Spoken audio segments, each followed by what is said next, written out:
guys, what's up and welcome back to my channel. I can't believe I'm saying this, but today I am 39 weeks and 6 days pregnant. That means tomorrow is my due date. I can't believe I'm here. If you have followed me for a while, you know with my last pregnancy with my daughter, I was induced at 37 weeks because of high blood pressure. So I've never had the chance to go past 37 weeks. I've never had the chance to go into labor naturally. After having my last experience with my last pregnancy, I was hoping that I wouldn't have blood pressure issues while at the same time kind of mentally preparing for, okay, this baby might be here around 36 weeks, 37 weeks, 38 weeks. And the fact that we're here now almost at 40 weeks and I'm still pregnant is so crazy to me. Here is my 40-week baby bump, or 39 weeks and 6 days. Apps say that baby boy is like the size of a watermelon or a pumpkin now, which is truly terrifying when you think about it. So at first I was trying to do everything to like bring my labor on. I was going on long walks. I've been bouncing on an exercise ball and doing a lot of like labor inducing workouts. I've been having a lot of dance parties with Kennedy and trying to like do squats at the same time. I've been eating pineapple. I've been eating dates every single day. And the longer it goes on and it doesn't happen, the longer that I'm like, wait, why am I trying to make this happen? Like, why am I trying to rush to be sleep deprived and basically wearing adult diapers? I don't know. I've actually never spent a night away from my daughter ever. She's about to be 26 months old. And I have been with her every day and night of her life. And the thought of having to leave and be away from her for a few days and then like coming home with a new baby, every day it's getting more and more stressful to me. And I'm just like freaking out thinking about how emo I'm gonna be when I'm not with her at night. And yeah, obviously these are raging pregnancy hormones right now. If you guys saw my last labor and delivery video, you know that I was like doing my daughter's nursery the day before I was induced. We had nothing ready to go. This time around, it's like the complete opposite where his room has been ready. I think I've packed and unpacked and repacked my hospital bag like 3 times at this point because I've just been waiting for it to happen. And I'm sure I'm gonna get a lot of comments that are like, why is it such a big deal? You're just now at your due date. A lot of women go late. It's not a big deal for that reason at all. I just really want to avoid being induced or needing some kind of like help from induction if possible in this labor because of how traumatic my last labor was. If you saw my birth story video where I talk about it, I was in labor for 32 hours. I had a failed epidural. It was like a whole thing. And I really, really wanted to have the chance to naturally go into labor this time. And thankfully, I don't have the blood pressure issues that I did with my first pregnancy. I've been like so excited that I have this chance to naturally go into labor. And the fact that I'm like now at my due date and my body still hasn't gone into labor is just kind of freaking me out. My doctor has set an induction date for me, you know, for like a week past my due date because the induction spots are hard to get at the hospital and I want to make sure that my doctor can actually be there in case I do need it. So we've been planning for that just in case with the hope of like, hopefully we don't have to use it. And each day that gets closer just kind of freaks me out more and more. And I just really would like to avoid being on Pitocin if possible because my last labor took really, really long. And I was hoping for was to be able to naturally go into labor, be able to labor at home for a while,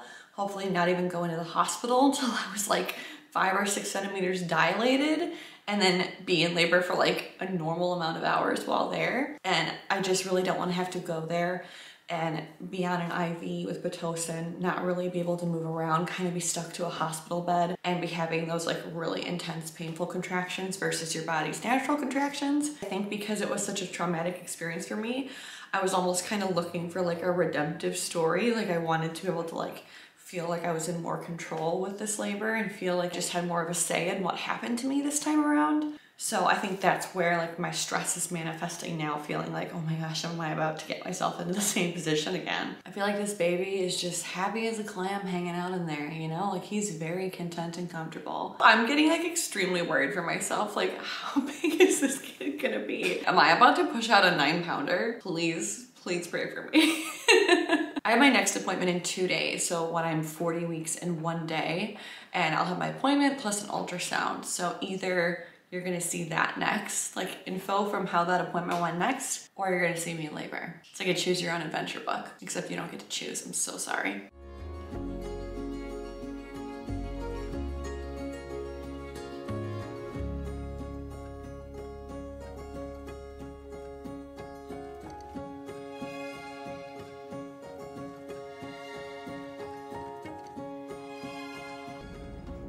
Hands down. Oh, good. I was getting worried. Mm-hmm. Heart beating. Oh.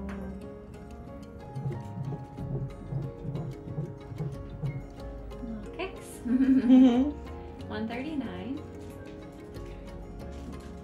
Little lips together.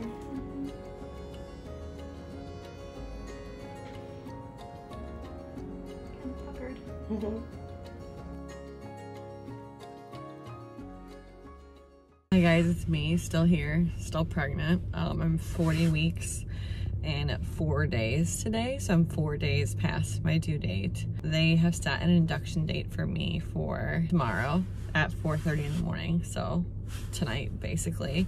I will be going in to get induced again unless I go into labor in the next 20 hours before then. I just feel a little disappointed, sad. I thought that if I didn't have the blood pressure issues from last time and I didn't have to deliver early, that hopefully I could have a smooth, more natural labor process. I'm trying to, you know, be realistic. Like, women have to get induced, they go through C-sections, like there's plenty of different births, but in general, the majority of women get to experience going into labor on their own, and that's just something I really wanted to experience. Kennedy's birth was just so traumatic for me. I feel like I had PTSD for so long afterwards that I really hoped that this experience would be kind of like a redemption story and kind of make things better. It was such a bad experience that I told myself if I went through it again, I would do things so differently and it would just be such a different experience, and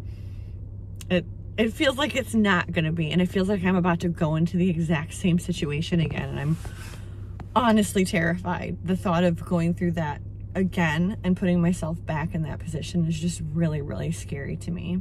Yeah, it's so disappointing. Like, every day I've been waiting for it to happen and thinking it's gonna happen, and it's just not happening. This week on my due date, I had my membrane swept also, and I still just, nothing's happening. Like, he is very content to just stay right there. He's like, I've heard what's going on in 2020. Okay, I don't want to come out right now. And you know what? I can't blame him. But yeah, it's just hard. It's been a hard experience, and I've been like feeling really down about myself. Like, why can't I just be a normal person? Like, why can't I just go into labor like everyone else in the world? Why do I always have to be the most difficult thing? You know, I just don't understand. I can't believe we're back here. Like, I just can't believe I'm gonna be getting induced again. It feels like everything's like closing in on me, and I'm about to like be put back in the exact same situation again. And I'm like mourning the experience I wanted to have, which I feel like it just sounds so silly. Like, I feel like I just need to get over it because, sorry. There's so many women who like just have to have C-sections and, you know, have to be induced also. And I feel like, I don't know, like, I don't know if they're just like stronger women than I am or what. Like, why does this upset me so much? Why can't I just move on from it? You know, at the end of the day, I know the only thing that matters is like healthy mom, healthy baby, whatever you have to do to get the baby out. Like, when I look at Kennedy every day, I'm just so thankful for her, and I love her so much, and I'm not thinking every day about like the process it took to get her here, but it's just, I just wanted something different. Anyways, now I look like a crazy person, and I'm about to run quickly into Target because I want to get one more thing for my nurses' bags that I'm making. I'm doing like little Christmas bags for them now that it's like getting so close to Christmas time.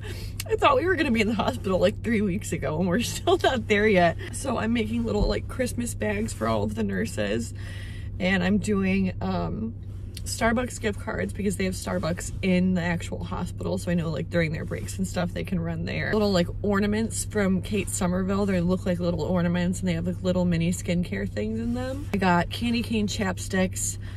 Cody is printing off gift certificates to like a local juice shop in downtown Chicago because we're really trying to support our small businesses, and I also want to get them some form of like candy. So I'm gonna quick go look for something like that for them. Oh, I don't know how much to get because last time I was in the hospital I was there for like 5 days because my induction took so long. So I'm just like, I don't know what I'm supposed to be preparing for right now because we're going into the same situation again.